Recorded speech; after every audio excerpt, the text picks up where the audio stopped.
नमस्कार, मैं तुषार आप सभी का स्वागत करता हूं अपने YouTube चैनल मैथ रंबल में। और जैसा कि आप सभी जानते हैं कि मैंने एक QOD सीरीज चलाई हुई है, question of the day series. इसका पार्ट 2 है आज ये। और इस सीरीज में मैं क्या कर रहा हूं कि जितने भी प्रीवियस ईयर क्वेश्चंस आए हुए हैं अच्छे अच्छे टॉपिक्स जैसे कि मेंसुरेशन हो गया, ट्रिग्नोमेट्री, अलजेब्रा, उनके काफ़ी इफेक्टिव सॉल्यूशंस प्रोवाइड करा रहा हूँ। और जिन क्वेश्चंस के आगे आने वाले टाइम में चांसेस हैं उनके भी मैं अच्छे अच्छे सॉल्यूशंस दे रहा हूँ। तो देखिए आज का क्वेश्चन क्या है। Triangle ABC is a isosceles triangle such that AB बराबर AC equals to 17 centimetre and BC बराबर 16 centimetre. Find radius of semi circle. तो देखिए कैसे इस क्वेश्चन को अप्रोच करते हैं। पहले मैं आपको एक एक्सटेंडेड मेथड बताता हूँ कि कैसे इस क्वेश्चन को अप्रोच करते हैं। ऐसा मैंने कल भी बताया था, जब भी हमें कभी सर्कल की रेडियस निकालने को बोलते तो हम पहले सेंटर मान लेते हैं। तो आप अगर देखिए, अगर आप सेंटर मानेंगे तो आप जानते हैं कि एक आइसोसेलेस ट्राइंगल है जिसमें कि हमें बोला गया है कि AB बराबर है हमारे पास कितनी 17 और हमारे पास बराबर AC 17 और इसमें क्या है BC बराबर 16। ये साइड 16 दी गई है, ठीक है। अब आप देखेंगे इस क्वेश्चन में अगर मैं सेंटर मानूंगा तो सेंटर वो आएगा BC के बिल्कुल मिड पॉइंट पे, क्योंकि आइसोसेलेस ट्राइंगल में आप जानते हैं अगर सर्कल ड्रॉ होता है बेस से तो हमेशा सेंटर जो है mid point of the line होता है। और आपको यही पता होना चाहिए कि आइसोसेलेस ट्राइंगल में जब मिड पॉइंट से लाइन जोड़ते हैं, वर्टेक्स ए से मिड पॉइंट पे लाइन जोड़ेंगे तो वो परपेंडिकुलर भी होगी, एंगल बाइसेक्टर भी होगी। तो ये बात आपको पता होनी चाहिए, ठीक है। तो अब इस क्वेश्चन का पहला वही है, हमने एक सेंटर निर्धारित कर लेते हैं, पहले अपना मान लेते हैं। और अब हम क्या करेंगे, इसमें पॉइंट ए से इस सेंटर को जोड़ेंगे, इस तरह से जोड़ेंगे हम। तो आपको पता होना चाहिए कि ये लाइन यहाँ पर 90 डिग्री बनाती है आइसोसेलेस ट्राइंगल में। अगर आपको नहीं पता तो आप कमेंट सेक्शन में बता दीजिएगा, मैं स्पेशली ट्राइंगल्स पे एक अलग पूरा वीडियो बना के आपको दे दूंगा, ठीक है। आगे आप देखिए, ये 17 है। अब आपको पता है अगर ये मिड पॉइंट है तो ये जो अगर पॉइंट में O मानता हूँ तो ये बराबर ये होगा जो कि 8 सेंटीमीटर्स की हो जाएंगे।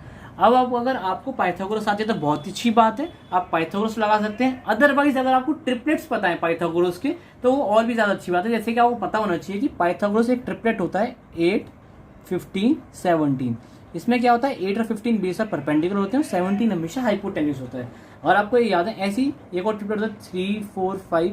आप ये भी याद करके रख सकते हैं। एक और ट्रिपलेट आप याद रख सकते हैं 12, 5, 13। ये काफ़ी बेसिक ट्रिपलेट्स है जो आते रहते हैं क्वेश्चन में, आपको पता होना चाहिए इनके बारे में।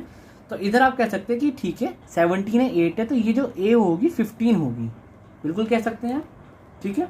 तो अब आपको क्या करना है कि यहाँ से आप रेडियस निकाल सकते हैं बहुत ही आसानी से। कैसे, अगर आपको पता हो, यहाँ से आप अगर एक लाइन ड्रॉ करें यहाँ पे तो आप कह सकते हैं कि AC जो है टेंजेंट है इस सर्कल पे, जो कि ऑब्वियसली आपको पता होगा रेडियस और टेंजेंट के बीच का एंगल हमेशा 90 डिग्री होता है।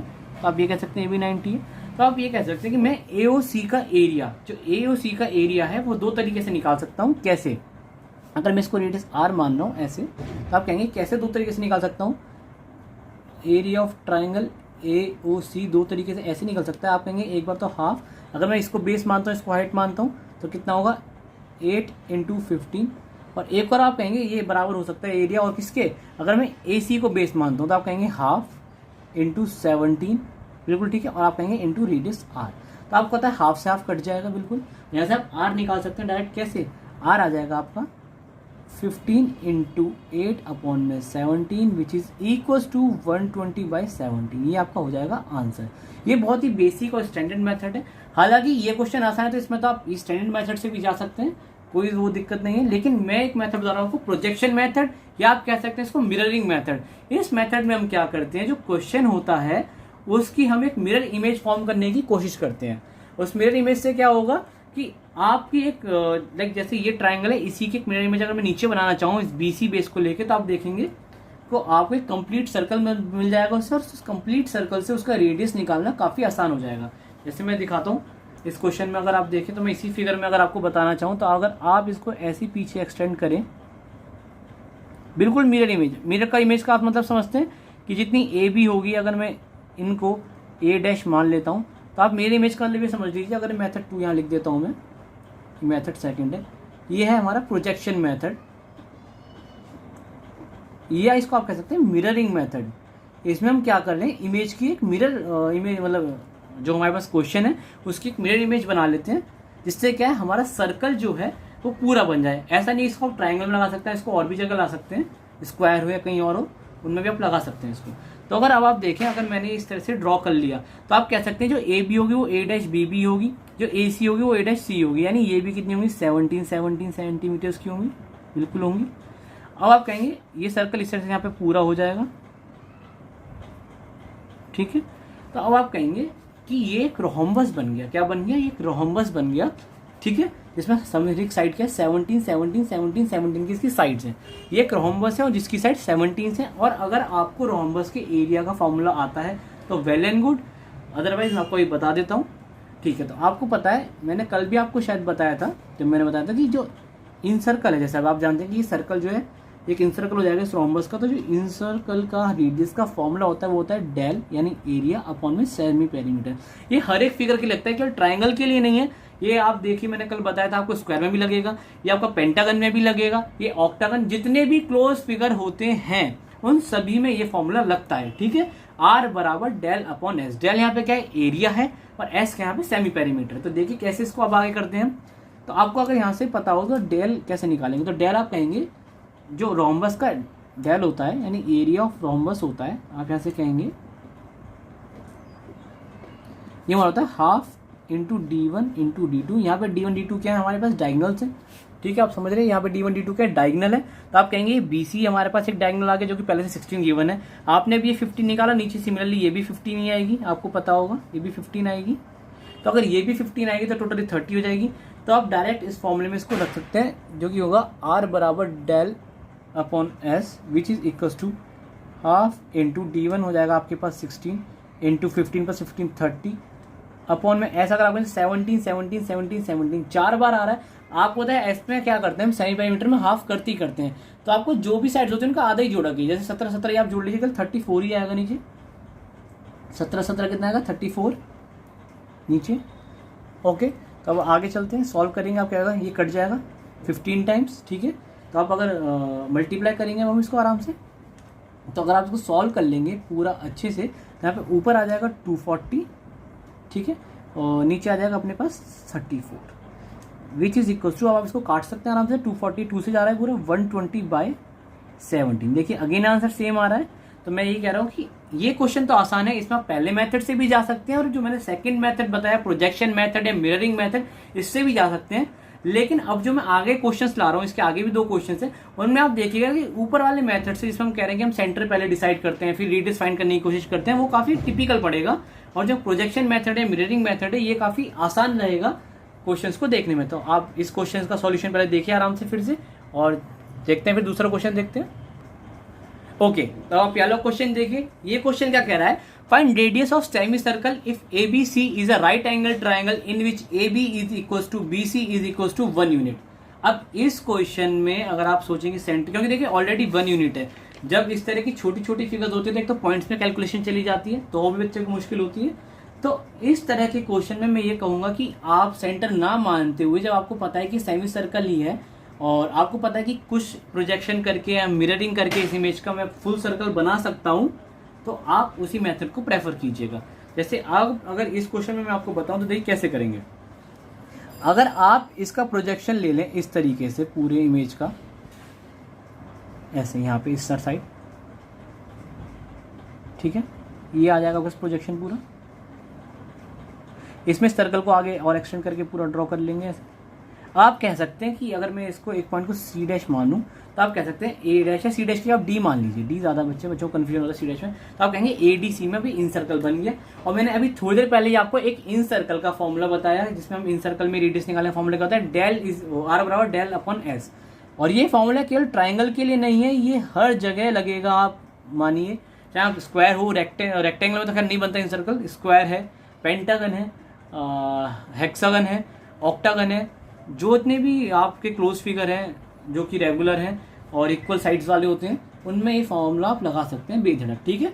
तो अब आपको इसमें क्या बोला गया है कि इसमें बोला गया कि ये 1 यूनिट है आपके पास, ये 1 यूनिट है, और आपको ये बोला गया कि राइट एंगल ट्राइंगल। तो आप वैसे ही बता देंगे अगर ये 1 यूनिट के हैं, अगर ये 1 यूनिट के हैं तो आप बोलेंगे जो AC आएगी √2 आ जाएगी। कैसे, पाइथागोरस से 1 का स्क्वायर प्लस 1 का स्क्वायर बराबर 2, और इस पर फिर रूट चढ़ाएंगे बाद में, तो ये आ जाएगा √2।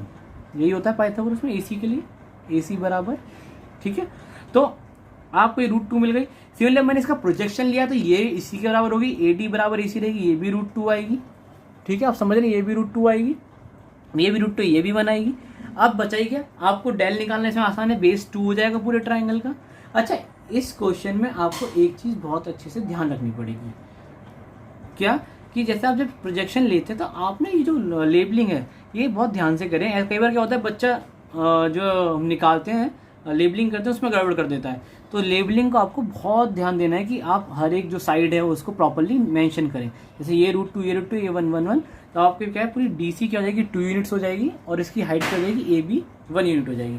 तो मैं कह सकता हूँ इसका डेल जो हो जाएगा, अगर मैं R निकालना चाहूँ तो आप कहेंगे हाफ इंटू बेस कितना, 2 यूनिट इंटू 1। ठीक है, S कैसे निकालेंगे, आप बोलेंगे S तो इसमें क्या है, रूट 2 और 2, तो आप कहेंगे 2 रूट 2 प्लस 2, क्या कहेंगे, 2 रूट 2 प्लस 2, 2 रूट 2 प्लस 2। आप देखिए 2 से 2 कट रहा है, ऊपर केवल 1 ही आएगा, नीचे आप देखेंगे क्या आ जाएगा, नीचे अगर आप 2 कॉमन ले लें तो क्या आ जाएगा, अंदर रूट 2 प्लस 1 बचेगा। ये 2 कॉमन ले लिया मैंने। ठीक है, आप इसको रेशनलाइज कर लीजिए, रूट 2 माइनस 1 को ऐसे रेशनलाइज कर सकते हैं, रूट 2 माइनस 1 से रूट 2, ये हो जाएगा R बराबर 1/2। ठीक है, इनटू, अब यहाँ क्या हो जाएगा अपने पास, रूट 2 माइनस 1, और नीचे 1 ही आएगा। ठीक है, कोई दिक्कत तो नहीं, ये हाफ आ गया, ये मैंने क्या किया, इसमें ऊपर नीचे इसको रेशनलाइज कर दिया रूट 2 माइनस 1 से। आप समझिएगा रेशनलाइजेशन में, आपको अगर नहीं आता तो आप बता दीजिएगा, मैं आपको और अच्छे से एक वीडियो में समझा दूंगा रेशनलाइजेशन कैसे किया जाता है। ठीक है, तो अब यहाँ पे रूट 2 माइनस 1 आ चुका है, अब आप इसको आराम से सॉल्व कर लीजिए, ये इसका फाइनल आंसर हो जाएगा, रूट 2 माइनस 1 अपॉन में 2, ये इसका आंसर हो जाएगा। ठीक है, आप इसको देखिए अच्छे से, फिर इसके बाद एक और क्वेश्चन करते हैं हम इसी मेथड पे। ओके, अच्छा इसमें एक चीज़ और है, एक चीज़ और करना भूल गया, इसमें S निकालना था, मैंने क्या किया, पूरा पेरीमीटर निकाल दिया। तो इसमें S में क्या होगा, आपको एक और बार इसको जैसे क्या कहते हैं, S में क्या करते हैं हम, 2 से डिवाइड करते हैं, यहाँ पे जो 2 आया था ना कॉमन, ये वैसे ही कट जाएगा। जैसे अगर आप S निकालेंगे उसको हाफ से यहीं मल्टीप्लाई कर लिए तो 2 से 2 ऐसे भी कट जाएगा, तो 2 बचेगा ही नहीं। तो यानी हमारे पास जो फाइनल आंसर है ये 2 नहीं आएगा यहाँ पे, इसे हटा दीजिए आप। ठीक है, तो फाइनल आंसर आएगा root 2 minus 1। Okay, root 2 minus 1 हमारे पास क्या आएगा, फाइनल आंसर आ जाएगा। ओके, ठीक है, अब चलते हैं हम अपने दूसरे क्वेश्चन पे। ओके, ये है आज का हमारा तीसरा क्वेश्चन। अच्छा, पहले वाले क्वेश्चन आप करेक्शन जरूर कर लीजिएगा, उसमें मैंने क्या करा, S निकालते तो उसमें सेमी पेरीमीटर में हाफ करते हैं पेरीमीटर को, मैं करना भूल गया, मैंने बाद में ठीक कर दिया, आप भी ठीक कर लीजिए अगर आप नहीं कर पाए ठीक अभी तक तो।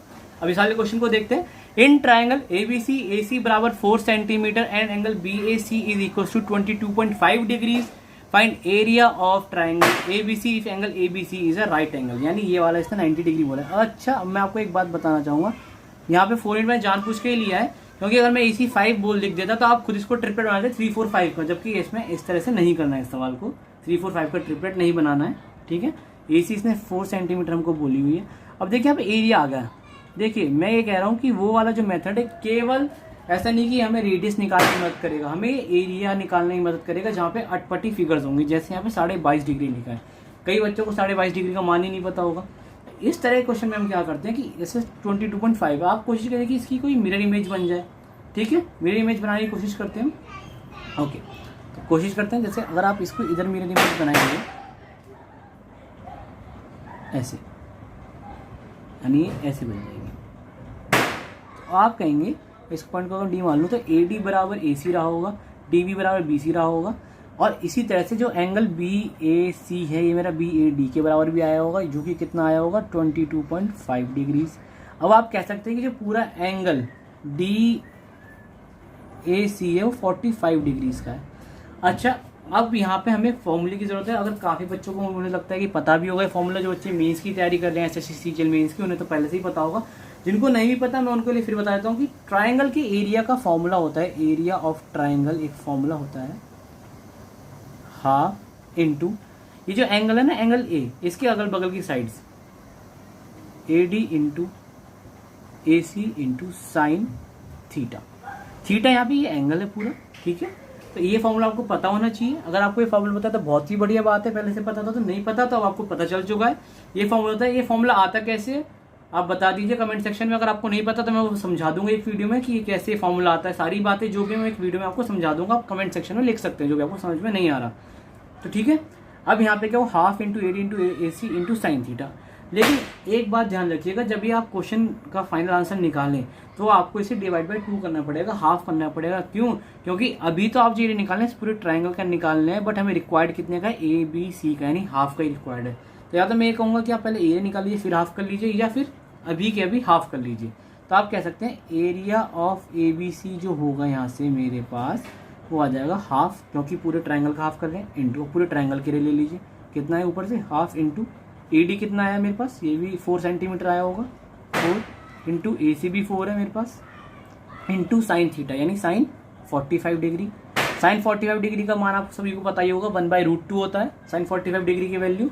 यहाँ पे से हम सॉल्व कर लेते हैं कितना होगा, हाफ और हाफ देखिए पूरा 4 बनेगा, 4 से 4 पूरा कट जाएगा, ठीक है। 4 इंटू 1/√2 लगाएंगे यहाँ पे। आप चाहें तो इसको रिफ्रेश कर सकते हैं फिर से रूट को, यहाँ कितना जाएगा 2 ऊपर 2 तो हो जाएगा फाइनल आंसर 2√2 आंसर। इस तरीके से आप इन क्वेश्चंस को कर सकते हैं, ठीक है। आज के इन सभी क्वेश्चंस का अगर आपको कोई क्वेरी है तो आप लोग कमेंट सेक्शन में लिख के जरूर बताइएगा। और इसी तरह के और वीडियोस को देखने के लिए आप सब्सक्राइब करें मेरे चैनल, और अगर आपको वीडियो पसंद आया तो आप जरूर लाइक करें, शेयर करें और सपोर्ट करें। और ऐसे ही मैं और QOD पार्ट्स आता रहूँगा। ओके, तो कल मिलते हैं इसी एक नई QOD पार्ट के साथ। Thank you so much.